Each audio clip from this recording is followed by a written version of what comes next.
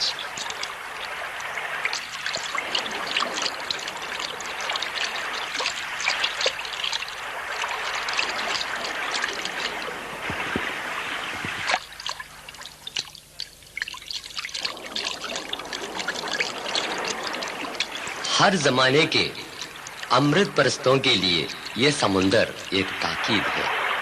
ہمیں یاد رکھنی چاہیے کہ سدوم کے باشندوں سے خدا کو کوئی نفرت بھی نہیں اور ہم سے کوئی خاص محبت بھی نہیں۔ اس دنیا کی سزا کے علاوہ آخرت میں بھی ایسے بدکاروں کے لیے سخت عذاب الہی مہیا کیا گیا ہے۔ بدکاریوں میں مبتلا لوگ ان سے باز آئیں، تاریخ سے عبرت حاصل کر کے پاک و پاکیزہ زندگی گزاریں۔ حضرت یوسف علیہ السلام۔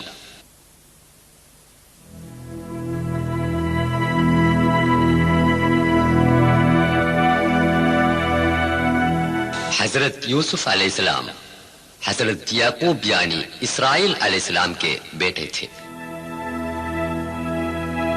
انہوں نے مصر میں حکومت کی تھی۔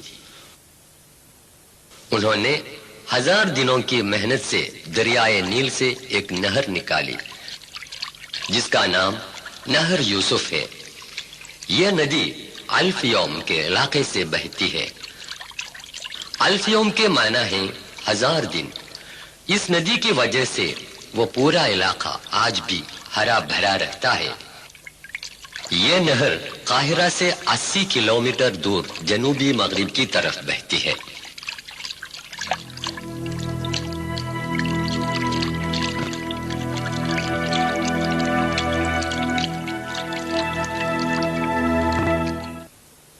حضرت شعیب علیہ السلام۔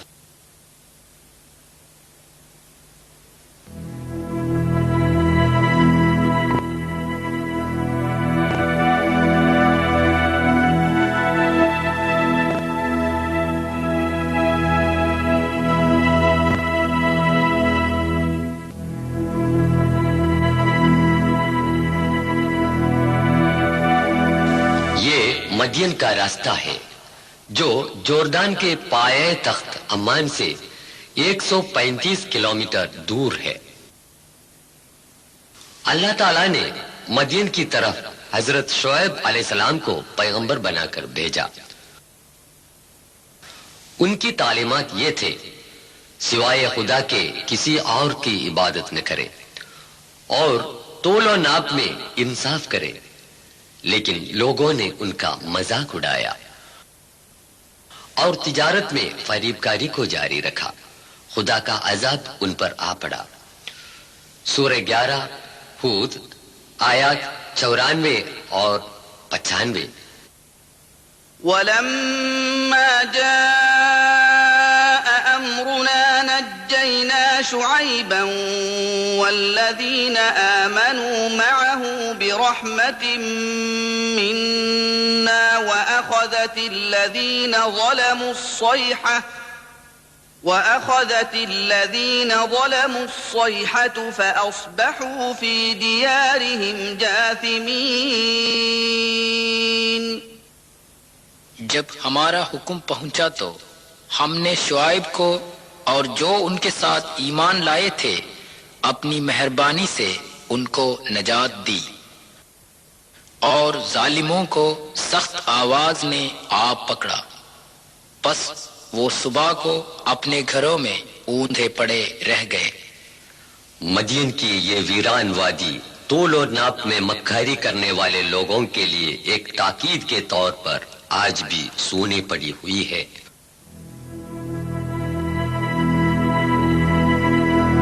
خدا تعالی نے حضرت شعیب علیہ السلام کو بچا کے جوردان کے سلط پہنچا دیا. ان کی قبر اس مسجد کے پاس ہے.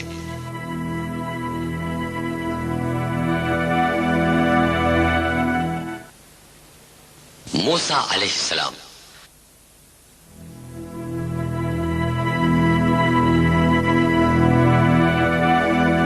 حضرت موسیٰ علیہ السلام 3200 سال پہلے مصر میں پیدا ہوئے.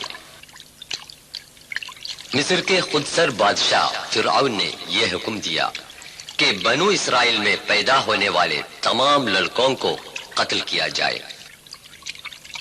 لیکن خدا کے حکم کے مطابق موسیٰ کو ایک صندوق میں بند کر کے دریائے نیل میں بہا دیا گیا. شہر قاہرہ سے دریائے نیل کا منظر.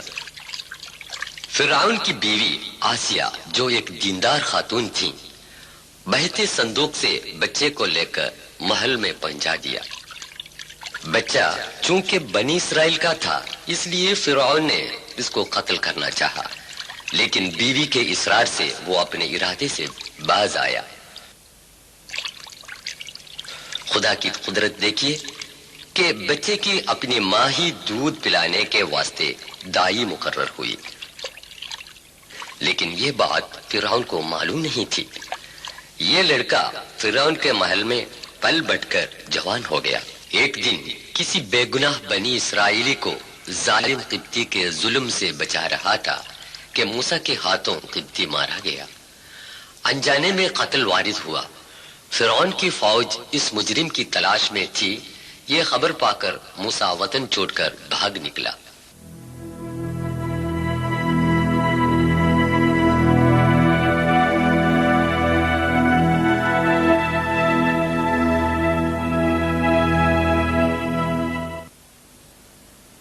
موسیٰ سینا اور اسرائیل کے صحرائے نیگیو سے ہو کر تنہا 600 سے زیادہ کلومیٹر سفر کر کے مدین پہنچا. بعد میں جو واقع ہوا سورہ 28 القصص آیا 23 میں اللہ فرماتا ہے: ولما ورد ماء مدين وجد عليه أمة من الناس يسقون ووجد من دونهم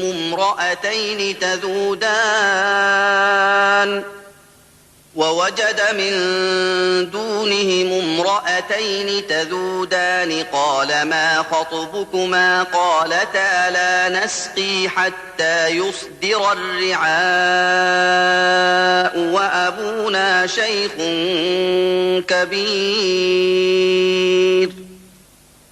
جب وہ مدین کے پانی پر پہنچا تو اس نے اس پر آدمیوں کی ایک بھیڑ پائی جو بکریوں کو پانی پلاتے تھے، اور ان سے 2 عورتیں پائیں جو بکریوں کو روکے ہوئی تھیں. موسیٰ نے کہا تمہارا کام کیا ہے؟ انہوں نے کہا جب تک چرواہے نہ ہٹیں ہم پانی نہیں پلا سکتی اور ہمارا باپ بڈھا ہے. موسیٰ علیہ السلام نے ان کی بکریوں کو پانی پلایا.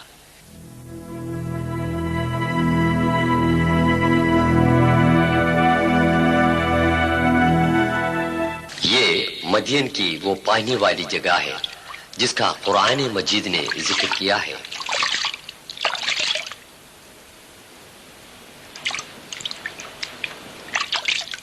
سورہ 28 القصص آیت 24.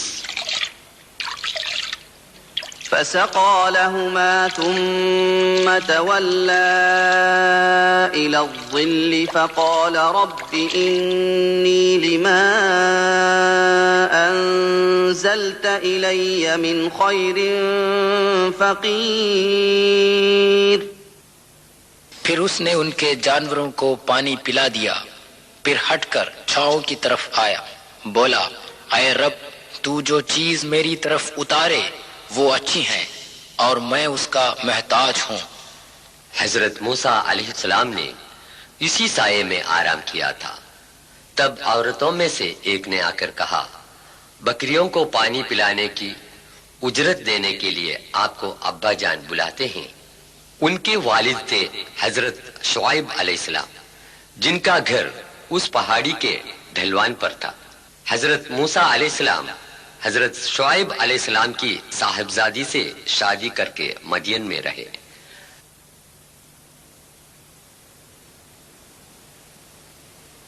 دس سال کے بعد اپنی بیوی کو ساتھ لے کر سفر کر کے جنوبی سینا کی اس وادی طوا میں پہنچ گیا جو آج کل مصر کا حصہ ہے. رات کے اندھیرے میں وہ خدا سے ہم سخن ہوئے. بعد میں جو واقع ہوئے سورہ 20 طٰہٰ آیات 12 تا 14 میں اللہ تعالی فرماتا ہے فلما أتاها نودي يا موسى إني أنا ربك فاخلع نعليك إنك بالواد المقدس طوى وأنا اخترتك فاستمع لما يوحى إنني أنا الله لا إله إلا أنا فاعبدني وأقم الصلاة لذكري. جب وہ اس کے پاس آیا اسے آواز آئی اے موسیٰ میں تیرا پروردگار ہوں، بس تو اپنی دونوں جوتیاں اتار دے. تو اس وقت مقدس وادی طوا میں ہے اور میں نے تجھ کو برگزیدہ بنایا ہے، بس جو کچھ تجھے الہام کیا جائے اسے سنتے جائیو. میں ہی سب کا معبود برحق ہوں، میرے سوا کوئی بھی معبود نہیں، بس تم نے میری عبادت کیا کرنا اور میری یاد کرنے کو نماز قائم کرنا. سینٹ کیتھرین یہ وہ عیسائی کمپلیکس ہے جسے 330 عیسوی میں ایک عیسائی بادشاہ کانسٹنٹین نے تعمیر کی اور سنہ عیسوی 530 میں شہنشاہ جسٹینین کے ایما پر اور کشادہ بنا دیا. خدا سے وہ لمبی گفتگو ایک درخت کے قریب سے ہوئی تھی. سورہ 28 القصص آیت 30. فلما أتاها نودي من شاطئ الوادي الأيمن في البقعة المباركة من الشجرة أن يا موسى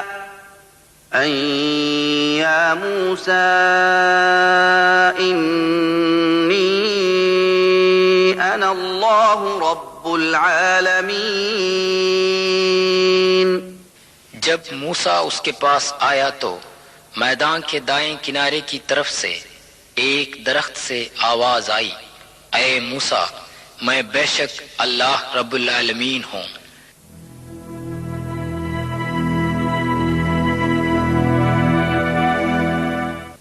جہاں کلام الہی سنایا گیا تھا وہاں ایک درخت تھا.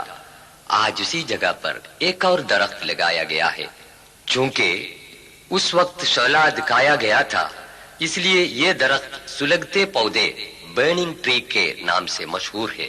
عیسائیوں کی بنائی گئی اس سینٹ کیتھرین کمپلیکس کو محفوظ رکھنے کے لیے سنہ 6 ہجری میں حضرت صلی اللہ علیہ وسلم کا ارسال فرمایا ہوا خط آپ کی فراخ دلی اور مذہبی رواداری کا ثبوت بن کر قائم رہتا ہے. اس خط کی کاپی اس کمپلیکس کے اندر محفوظ ہے. پھر خدا تعالی نے موسیٰ علیہ السلام کو حکم دیا کہ ہاتھ کی جو لاٹھی ہے اسے زمین پر ڈال دے.